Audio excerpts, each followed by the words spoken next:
एक गांव में गोरी नाम की एक औरत रहती थी जो महाराज के महल में दासी का काम करती थी।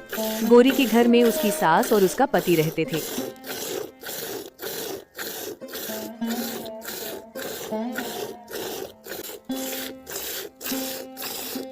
अरे बहू, इतनी देर लगा दी गाय का दूध निकालने में? क्या हाथ टूट रहा है तेरा? जी माँ, बस मैं आती हूँ, थोड़ा ही काम रहता है। थोड़े थोड़े काम के चक्कर में सुबह से भूखी बैठी हूँ, नाश्ता तक किसी ने नहीं दिया मुझे। हाय रे मेरी फूटी किस्मत, 21 गमवार को घर में ले आई। अरे ओ हरिया, कहाँ मर गया है तू? क्या हो रहा है माँ? क्यों चिल्ला रही हो? ए गौरी, ये मैं क्या सुन रहा हूँ? अब तक माँ को नाश्ता नहीं दिया और मेरा नाश्ता कहाँ गया है? अरे जी, अभी थोड़ी देर पहले ही सारा काम खत्म किया है, इसीलिए थोड़ी देर हो गई। अब नाश्ता बनाने ही जा रही हूँ, फिर महल के लिए भी निकलना है। अरे ओ घोरी, किसको दिखा रही है ये महल की ठाठ? रानी तो है नहीं तू, बस दासी है दासी, समझी? और सुन ले, माँ को नाश्ता दिए बिना अगर कहीं गई तो बुरा होगा। नहीं नहीं जी, मैं अभी नाश्ता बना देती हूँ। माँ को नाश्ता दिए बगैर तो मैं कभी भी नहीं गई। क्यों माँ, कभी ऐसा हुआ है क्या कि मैंने आपको नाश्ता दिए बगैर घर से निकलने दिया हो? अच्छा, प्रवचन नहीं, तुमसे नाश्ता मांगा था। बढ़िया ही प्रवचन देने वाली। चलो माँ, अंदर चलते हैं। गोरी की जिंदगी ऐसी ही थी। सारे घर का काम करने के बाद गोरी महल की ओर निकलती थी। गोरी को कोई संतान नहीं थी, जिसके ताने उसे हर रोज ही मिलते थे।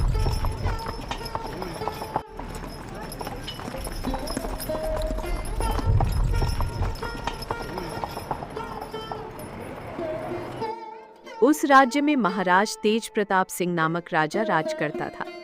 राजा तेज प्रताप कुछ सन की स्वभाव के थे। वे बहुत गुस्सैल और जालिम माने जाते थे। एक दिन राजा भ्रमण करते करते जंगल में चले गए। राजा जब जंगल में घूम रहे थे, तभी एक सन्यासी की नजर उन पर पड़ी। राजा को देखते ही सन्यासी बोले,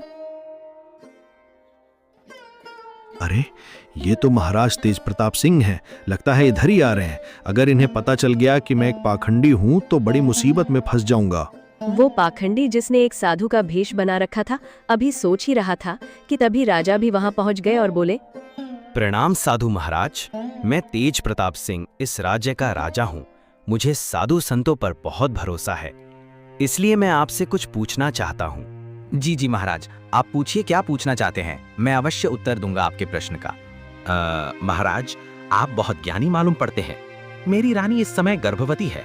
मैं जानना चाहता हूँ कि उसके कूख से पुत्र होगा या पुत्री। राजन, मैं ये तो नहीं बता सकता कि आपकी रानी के कूख से पुत्र होगा या पुत्री, मगर इतना जरूर कह सकता हूँ कि अगर तुम्हारी रानी ने किसी पुत्री को जन्म दिया तो तुम्हारा सर्वनाश हो जाएगा। सन्यासी की ये बात सुनकर राजा बहुत भयभीत हो गया। सोचने लगा कि अगर मेरी रानी ने किसी पुत्री को जन्म दे दिया तो मैं कहीं का नहीं रहूंगा। यही बात सोचकर राजा को बेटी के नाम से ही नफरत होने लगी। राजा तुरंत महल लौटा। राजा बहुत ही परेशान अवस्था में था। उसे समझ नहीं आ रहा था कि वो क्या करे।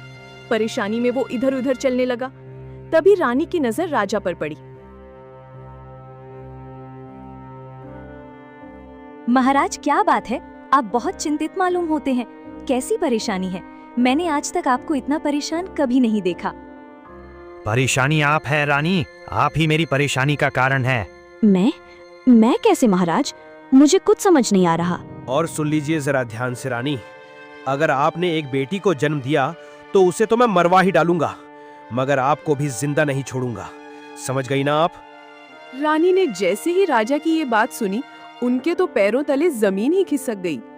रानी दिन रात इसी बात के बारे में सोचती रहती और यही प्रार्थना करती कि उनके यहाँ बेटी ना हो।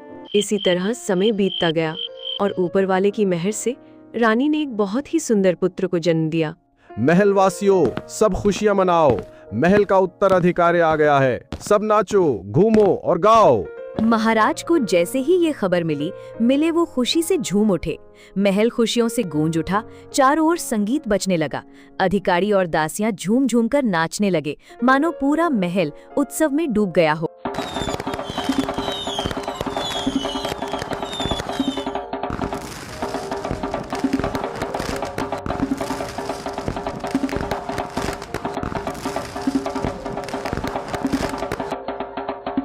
इधर रानी तो बस इसलिए खुश थी कि पुत्री नहीं हुई, वरना राजा उसे और उसकी बेटी दोनों को मार देता। ऐसे ही समय बीत गया। राजकुमार अब 2 साल का हो गया था। रानी फिर से गर्भवती थी। राजा रानी के कक्ष में आए और बोले, मैं कुछ समय के लिए रीथनगर जा रहा हूँ। वहाँ हमारे कुछ मित्र हैं। उन्होंने हमें निमंत्रण दिया है। राजकार्य को कुछ समय के लिए मंत्री ही देखेगा और आप भी यहाँ हैं तो हमें कोई चिंता नहीं है। मगर याद रखना रानी, हमें लौटने में समय लगेगा। यदि तुम्हारा गर्भ से बेटी का जन्म हुआ तो उसे मरवा देना। मैं बेटी का चेहरा नहीं देखना चाहता। जी जी महाराज, आप निश्चिंत होकर जाइए। मैं यहाँ का सब काम देख लूंगी और पहुँचकर हमें पत्र लिख देना कि आप अपनी मंजिल पर पहुँच गए हैं। राजा को वापस अपने नगर लौटने में कई महीने का समय लग गया, लेकिन इस दौरान रानी ने एक पुत्री को जन्म दिया। जिस बात का डर रानी को था वही हुआ। बेटी को देखते ही रानी घबरा गई। अरे ऊपर वाले, जिस बात का डर था वही हो गया। अब तो राजा के आदेश के अनुसार बेटी की हत्या करनी पड़ेगी। ये गिरा हुआ काम मैं कैसे करूं? मैं एक माँ हूँ। मुझे जितना बेटा प्यारा है उतनी ही बेटी भी प्यारी है। कन्या हत्या का पाप तो बहुत बड़ा होता है। इतना कहकर रानी रोने लगती है। तभी एक दासी रानी के कक्ष में आती है और आकर रानी से कहती है, रानी, गुस्ताखी माफ हो, आप इतना क्यों रो रही हैं? पुत्र के जन्म पर तो खुशियां मनाई गई थी और आज पुत्री के पैदा होने पर मातम मनाया जा रहा है। क्या ये विपदा महल में भी होती है रानी? नहीं गोरी, मैं एक माँ हूँ। मैं कैसे भेदभाव कर सकती हूँ? पुत्र और पुत्री में वास्तव में जो नहीं होना चाहिए वही हो गया। महाराज ने कन्या को मारने का आदेश दिया है। अब आप ही बताओ, मैं इस मासूम की जान कैसे ले सकती हूँ? बस यही सोच सोच कर मैं रो रही हूँ। अरे रानी साहिबा, आप चिंता न कीजिए। आप राजा से कह दीजिए कि मैंने पुत्री को मरवा दिया।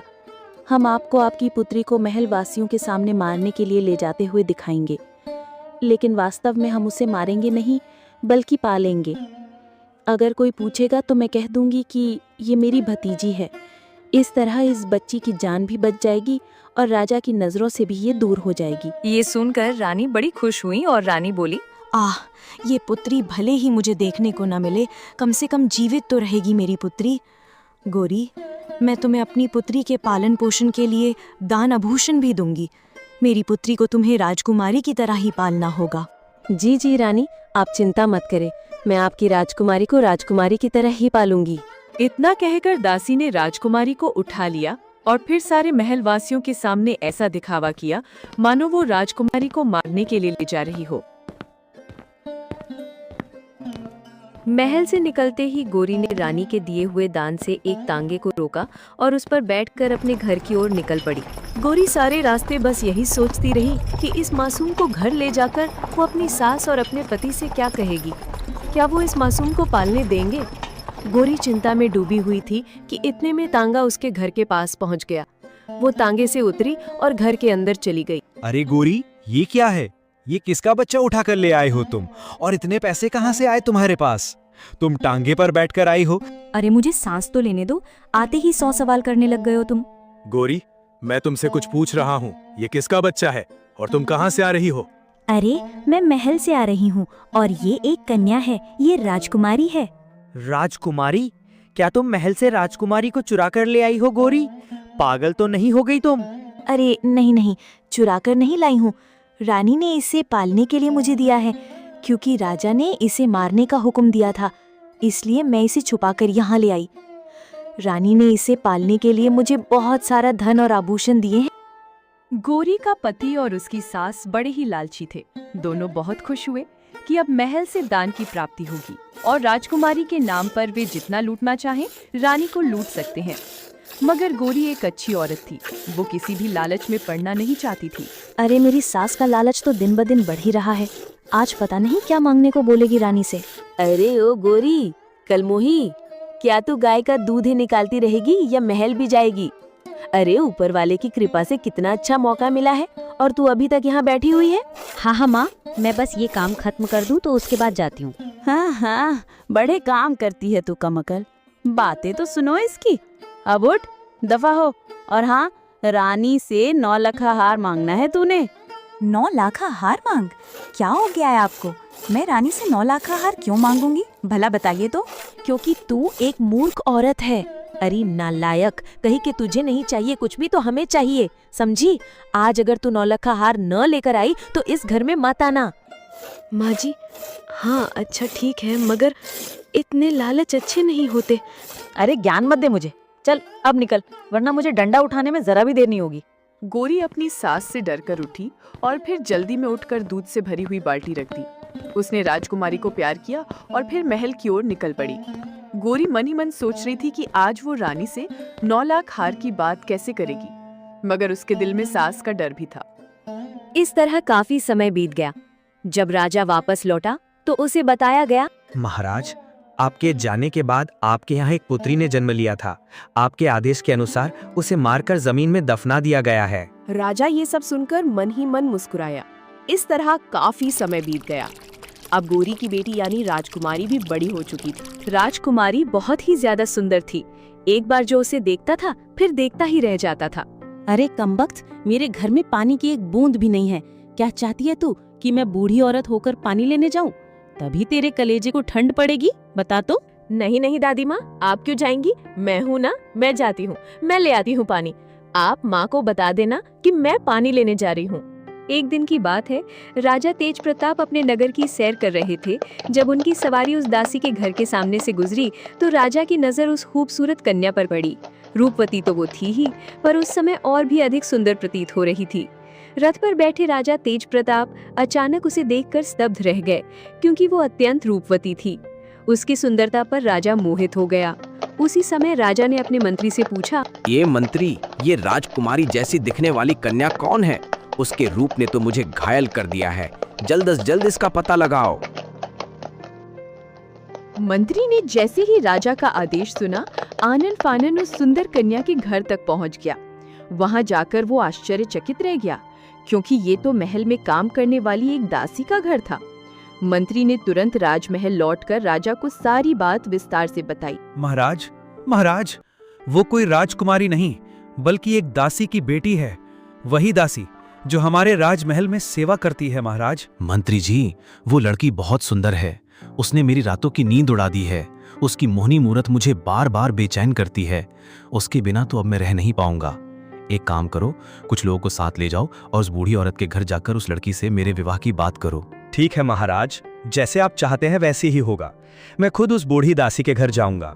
मगर याद रहे मंत्री जी, जाते हुए बहुत सारे तोहफे ले जाइएगा, ताकि वो लोग मेरी आयु भूल जाएं। महाराज, आप भी ना, आप तो इस राज्य के राजा हैं। आपकी आयु भला कौन देखेगा? आपको कौन ना कह सकता है? आप बेफिक्र रहिए, मैं लौटकर ही आपको शुभ समाचार दूंगा। अगली सुबह मंत्री दासी के घर पहुंचे। मंत्री उनके लिए बहुत सारे तोहफे ले गए और उनके घर पहुंचकर आवाज लगाने लगे, अरे घर में कोई है? मैं राजमहल का मंत्री हूँ। अगर घर में कोई है तो बाहर आओ।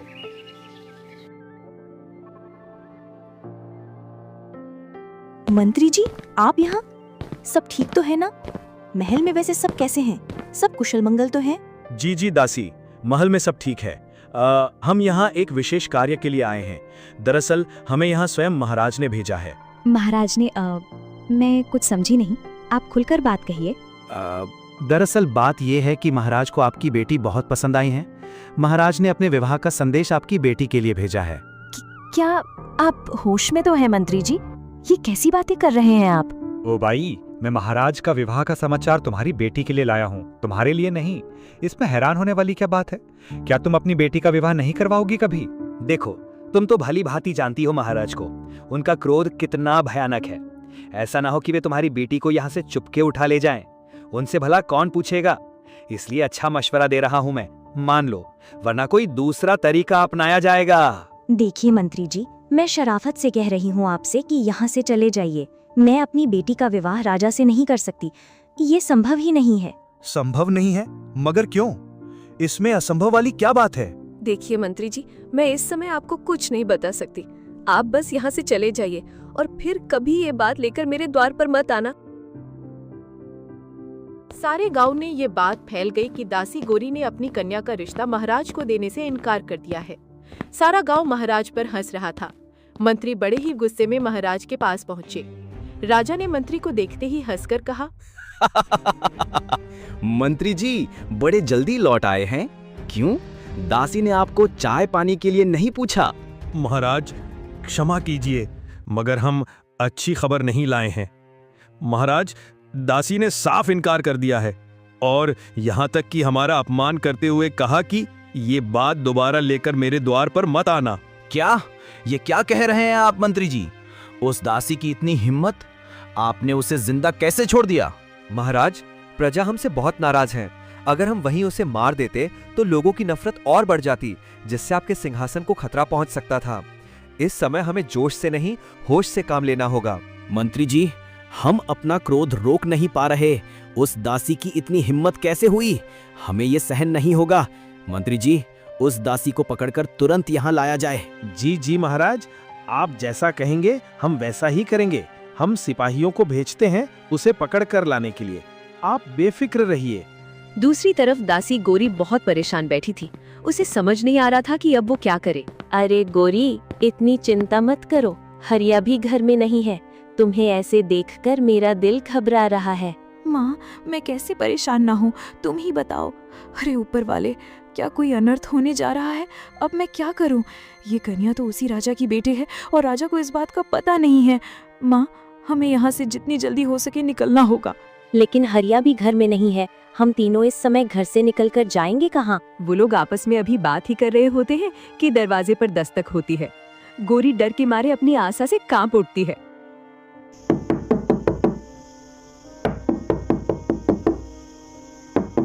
माँ, इस वक्त कौन हो सकता है? अरे डर मत, हरिया होगा। जाकर दरवाजा खोल। गौरी दरवाजा खोलने जाती है और जब वो दरवाजा खोलती है तो वहाँ राजा के सिपाही खड़े होते हैं। उन्हें देखकर गौरी डर जाती है। आप लोग यहाँ इस वक्त क्यों आए हैं?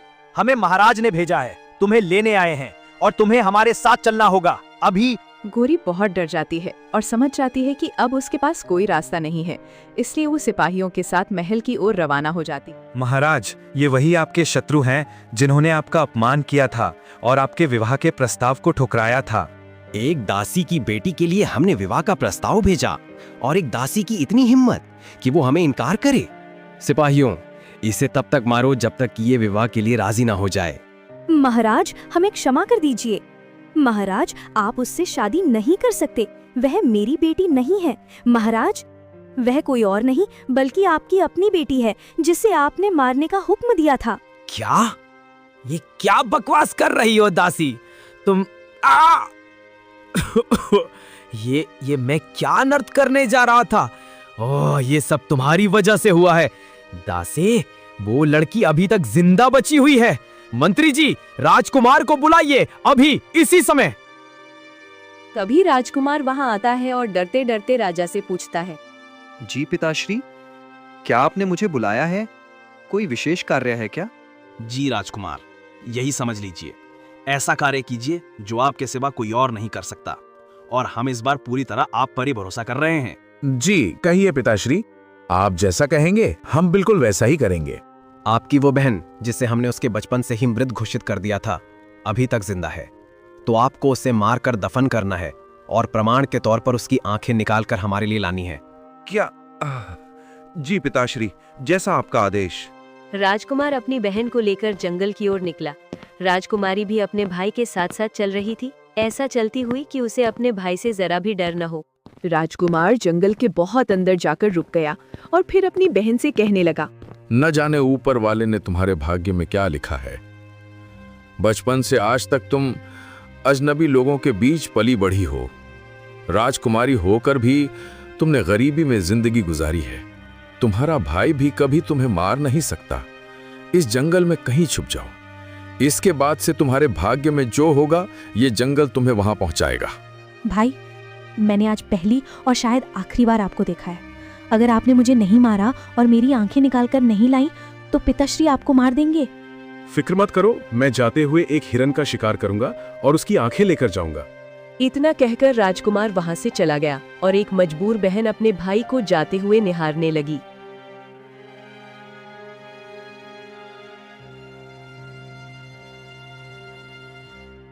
इस तरह राजकुमारी को उस जंगल में रहते हुए काफी समय गुजर गया। वो पेड़ों से फल और पत्तियां खाकर अपना गुजारा करती थी। अब उसकी हालत बहुत खराब हो गई थी। उसके वस्त्र फट चुके थे। तभी उस जंगल में दूसरे राज्य का एक राजकुमार भ्रमण करने आया और उसे कुछ आवाजें सुनाई दी। अरे, ये रोने की आवाज कहाँ से आ रही है? लगता है कोई मुश्किल में है, और ये आवाज भी किसी स्त्री की लग रही है। राजकुमार की आवाज सुनकर राजकुमारी चुप हो गई। तभी राजकुमार बड़े प्यार से बोला, देखो, मैं एक राजकुमार हूँ। तुम जो भी कठिनाई में हो सामने आओ, मैं तुम्हारी जरूर मदद करूंगा। मैं तुम्हें वचन देता हूँ, तुम सामने आओ। तभी झाड़ियों से हलचल होती है और एक बहुत ही सुंदर स्त्री बाहर आती है। राजकुमार उसे देखकर हैरान रह जाता है। इतनी सुंदर लड़की? तुम कौन हो और इस जंगल में क्या कर रही हो? मेरे वस्त्र फट चुके हैं, आप मुझे कुछ ओढ़ने के लिए दे दीजिए ताकि मैं इन झाड़ियों से बाहर आ सकूं। तभी राजकुमार ने उसे अपनी चादर दी और राजकुमारी झाड़ियों से बाहर आ गई। राजकुमार, मैं एक साधारण सी लड़की हूँ। मुझे मेरे पिता ने मारने के लिए इस जंगल में छोड़ दिया था क्योंकि उन्हें बेटियों से नफरत थी। मैं काफी समय से यहाँ हूँ, पेड़ों के फल और पत्ते खाकर गुजारा कर रही थी अब तक। क्या ऐसा निर्दयी पिता भी होता है? ओहो, तुम्हारे साथ तो बहुत बुरा हुआ है। तुम्हारा यहाँ जंगल में रहना ठीक नहीं है। क्या तुम मेरी रानी बनोगी? मैं तुमसे विवाह करना चाहता हूँ। जी राजकुमार, अगर आप मुझे अपने महल की रानी बनाना चाहते हैं तो मैं तैयार हूँ। फिर राजकुमार राजकुमारी को लेकर अपने महल की ओर रवाना हो गया और महल पहुंचकर राजकुमार ने उससे विवाह कर लिया।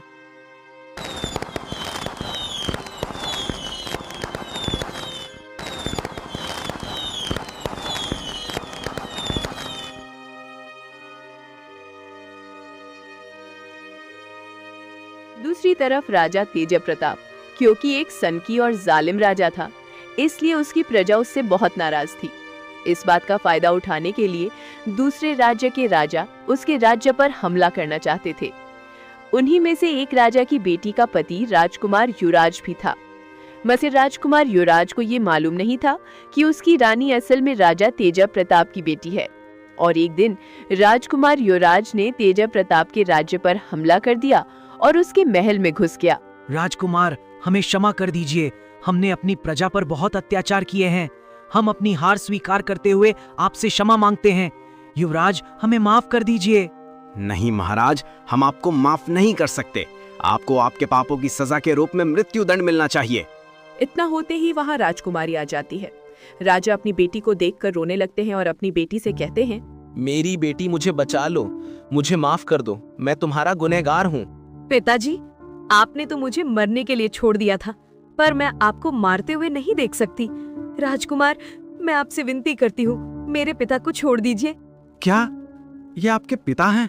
इतना निर्दयी पिता और एक बेटी का आपने पिता से इतना प्यार? हाँ, ठीक है रानी, आप कहती हैं तो हम आपके पिता को क्षमा कर देते हैं। मगर अब ऊपर वाला आपके पिता को क्षमा करेगा या नहीं, ये मैं नहीं कह सकता। इस तरह राजकुमारी ने राजा को क्षमा कर दिया और वे सब खुशी खुशी महल में रहने लगे।